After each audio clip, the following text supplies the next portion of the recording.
जय जगन्नाथ। मो ना बसंत महारणा श्रीजीवर पद्म बेशर मुख्य कारीगर अटे।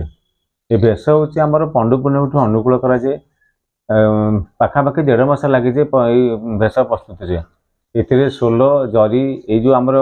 जहाँ पारंपरिक अनुसार जहाँ ड्रेस अच्छी जो आम कईतटा अच्छी से प्राकृतिक जिनस आम भेष प्रस्तुत होता है। ये कईतटा एवं बाउंश बेत कना एवं संतरापट यही जिनस आम भेष प्रस्तुत कर प्रथम सोल को काटिक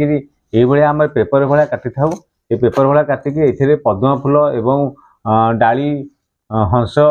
करपल्लव कढ़ी एवं सिमुख पद्म छोट पद्म डाली यही सब भाव में आम या सुंदर भाव जरी लगे ये जो आम चित्रकार सेवक अच्छे से चित्र बना लगे कर भाव में आम भेष प्रस्तुति कर आम सहित जो सहयोगी कारीगर अच्छा संतोष कुमार मिश्र और सत्यनारायण बेहरा आउ वासुदेव महापात्र समस्ते सुधबद्ध भाव रही महाप्रभु ये सेवा कर भेष प्रस्तुति करी मठर अभिषान करी मठर तत्वावधान वर्षटा मठ तरफ भेष आम प्रस्तुति कर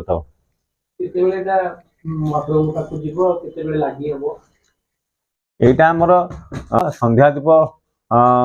डाकी जा समय आमर संध्या बेले यहाँ को मठर साधु सत मैंने भेष को धरिक घंट छटा घंट बाजिक भेष नहीं सूर्य मंदिर रखा सन्दीप पर चन्नाकी सैले जिते भेष आरंभ पड़े सिंगार भेष से समय भेष नहीं सिंहासन पाखे पहुँचब आउ पालिया खुंटिया पुष्पाल को देकी महाप्रभु श्रीअंग लगी कर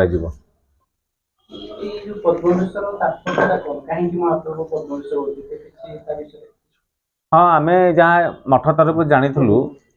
यार जो सत जो साधु सत थे आमर मनोहर दास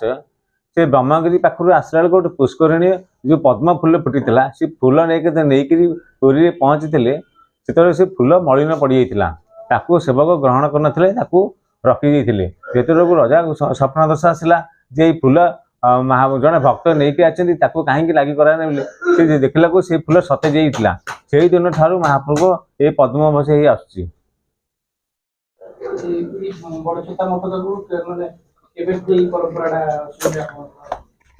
परंपरा कह कहले जानी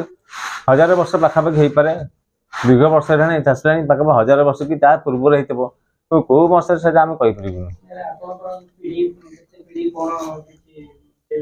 हाँ पीढ़ी कह कहले यहाँ तो आम घर